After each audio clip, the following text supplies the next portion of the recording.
Who is in the best 23 for the Brisbane Lions this year? The Zero Hanger team have made their call. We're going to go through it line by line. But before we do, make sure you subscribe to the YouTube channel. We have lots of footy content coming out this year. And now let's get to it. But before we get into it, don't forget that ZeroHanger.com is the #1 independent AFL news source for all your AFL news, trades, draft content, and now games. Check out our latest game, AFL Streakr. Test out your footy stats knowledge and see if you can get your name on the leaderboard. All right, here to break it down, Brisbane's best 23 for 2025. Aidan Cellini, AFL reporter. How are you, mate? Good. Keen for this one, actually. Yeah, it's hard to mess with the premiership side, but my favourite fact, no premiership winning side has ever taken to the field again. Ever. So, and same thing with this one. Joey gone, a couple of players coming back. How are you looking at their list at the moment? Yeah, well, we know Brisbane were pretty ravaged by injuries last year. A few knees there. They have some familiar faces, Lincoln McCarthy being one of them, Kitty Coleman and Tom Doedee. We think they'll slot straight into the lineup, but we won't give away too much just yet. And also maybe a few draftees that might get a look in as well early in the piece. Yep. All right, well, let's kick it off. Let's get to the back line. All right, so on our fullback line, we have named Tom Doedee, Jack Payne, Dane Zorko, and on the halfback line, Kitty Coleman, Harris Andrews, Brandon Starcevich. All right, so where do you want to start? Let's go with Doedee, coming back from injury. Yeah, hasn't debuted for the club yet, crossed from Adelaide at the end of 2023 as a free agent.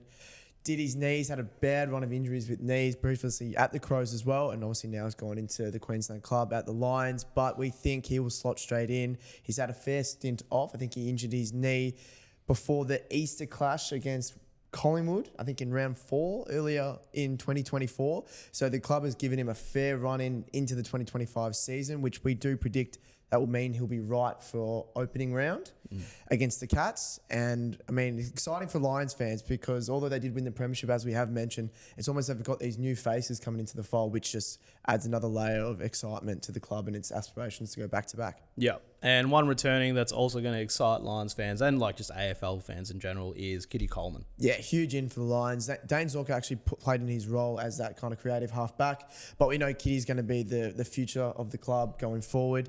Did his knee, I think, is the first quarter of opening round clash against Carlton. So, again, he has a fair lead into the start of the 2025 year. And, again, going to be a massive in for Chris Fagan and the Lions. He's just a much-loved character there. And also, as you did mention, everyone just wants to see him play football because when he's at his best, he's very exciting to watch. Yep.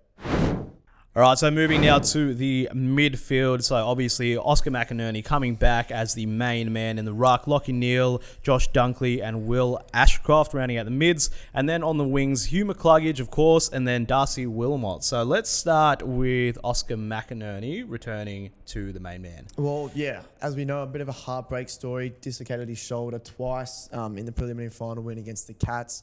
So unfortunately did miss out on the grand final victory. He played a part though. He did play a part. Big weird smile that he's got. Exactly. They all kind of played for him, which was really nice to see. But he was one of the cohort that did miss out on the premiership triumph last year. So he clearly will slot straight back in. He's kind of also becoming quickly one of the best ruckmen in the competition. I think he's quite combative. He's kind of known for that spike hit out where he kind of forks at about 30, 40 metres, getting the forward line straight into the fold, which not many ruckmen do nowadays because it's obviously one-on-one.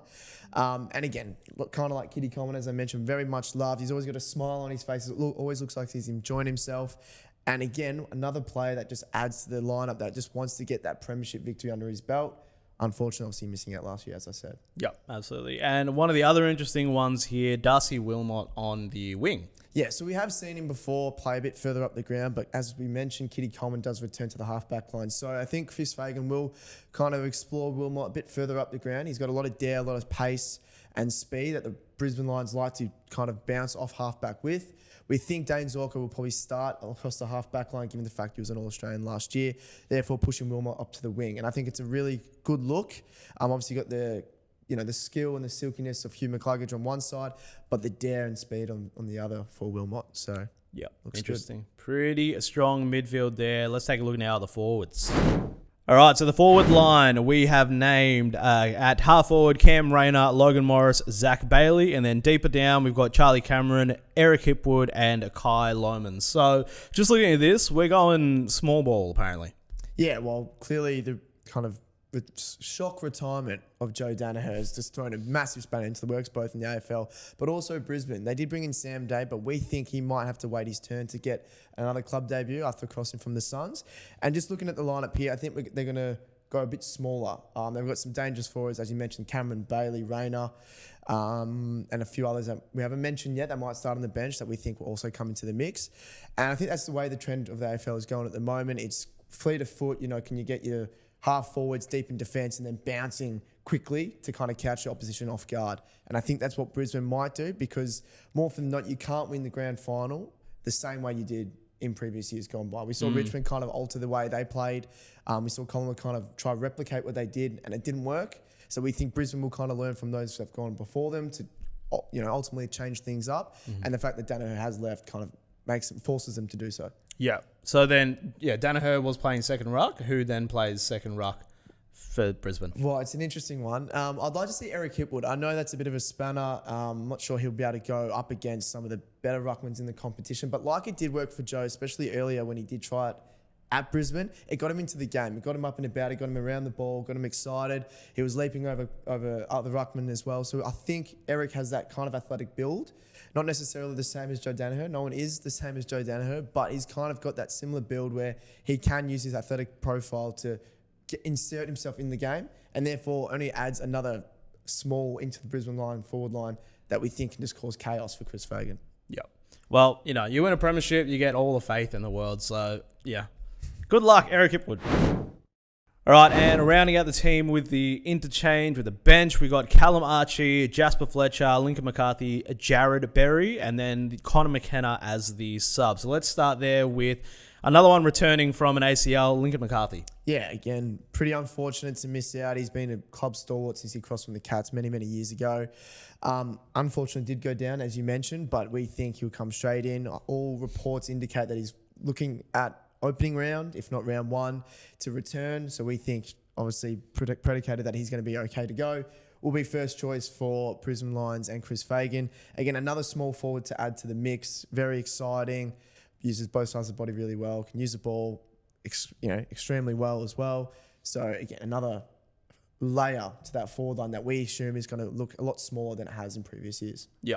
And Connor McKenna is the sub. Pretty interesting one. Yeah, well, we like this here at Zero Hanger. We think he can play a multitude of roles. Naturally, he's probably, more of a half backman, playing that kind of that daring half back line player. But we also saw him play as a sub in the grand final, and he kind of ducked up forward a couple of times, especially during the final series as well, with his creativity and his kind of interesting kind of ball use, as an Irishman does have, because most people don't see it the way they do. So we think because he can play in a multitude of roles, that's perfect for a substitute, in part of the 23 side.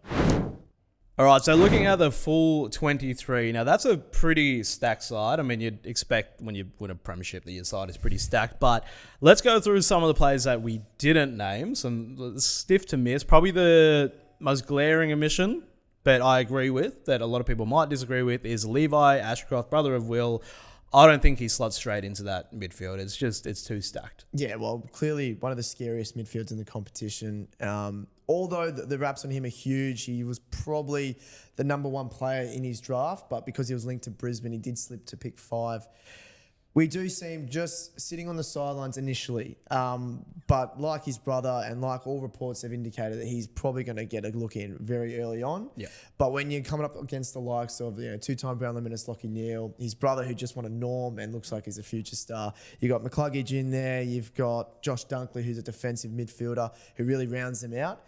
As you did mention, it just seems near impossible to see him crack in by opening round, but nothing's set in stone, so who knows? Yeah, that's a pretty fun problem to have for Chris Fagan. So another one, Sam Day coming over, not quite making it straight into the team either. Yeah, well, we really like what he provides and can provide. I mean, at his best at the Suns, he did play that forward ruck role, which ironically, and obviously the reason why they got him is what Joe Danaher did. Now, he's not necessarily going to replace Joe Danaher, but if he were to come into the side, which we don't see him doing so immediately, that's the kind of role he'll play. He'll kind of play that forward and then pitch in the ruck, which we did flag Eric Hipwood to do so early on. And then last one, Ryan Lester also missing out. Very stiff to miss out. He was kind of on the outer a few years ago, but his 2024 year, and the guy they named Frog, it was just awesome. He was kind of a bit of a brick wall down there when they seemed undermanned with so many injuries.